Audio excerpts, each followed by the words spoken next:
So, you're stuck in a cycle of procrastination. The last thing you should be doing right now is probably watching this video. But hey, that's okay, because after this video, you will no longer be a master at the art of doing everything except that one thing you're supposed to be doing right now. It probably seems like there is a mountain of tasks waiting on you, and you will do absolutely anything before that task. I'm talking about watching paint dry, or throwing a rock at a tree. However, procrastination is a common struggle caused by a variety of factors. After this guide, you will be able to kick procrastination to the curb and feel like you own the world. Do you ever have thoughts in your head like, what if I'm not good enough? Or what if I mess up? Well, I'm here to tell you that the voice in your head is like a claw machine.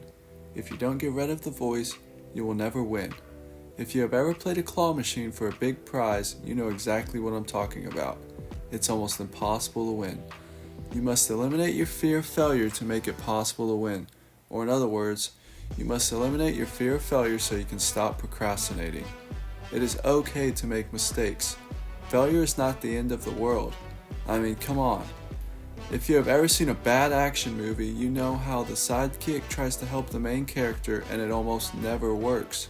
But somehow, the characters always come out of the situation. It is probably because it is a movie, but you get the point.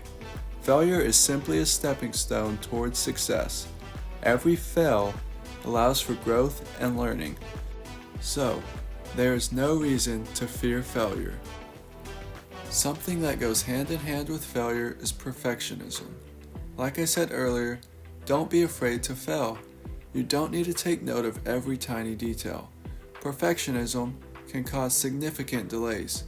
It's like trying to walk across a tightrope with no harness. You will always be terrified of the next step until you make it to the end. Or if you make it to the end. Still, being a perfectionist will add to your procrastination because it will take longer to accomplish your goals. Focus on completing tasks rather than every little detail. The sword of death when it comes to procrastination is motivation. Let me ask you something. Is it easier to eat a whole pizza in one sitting or multiple sittings?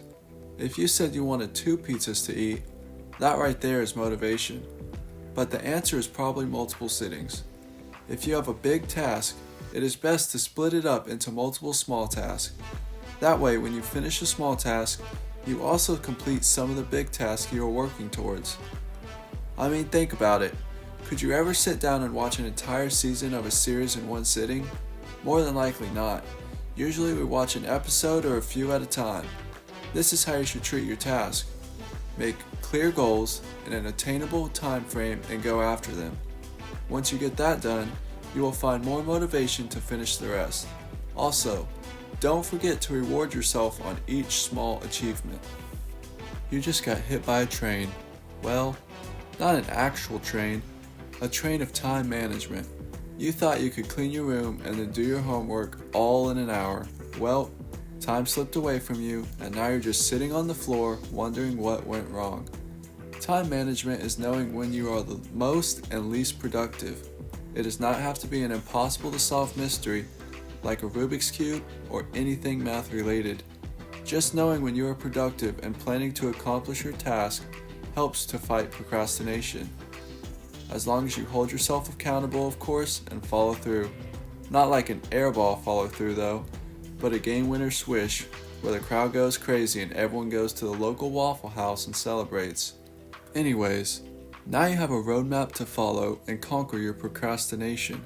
The only thing standing in your way now is, well, it's you. Go out and go get it.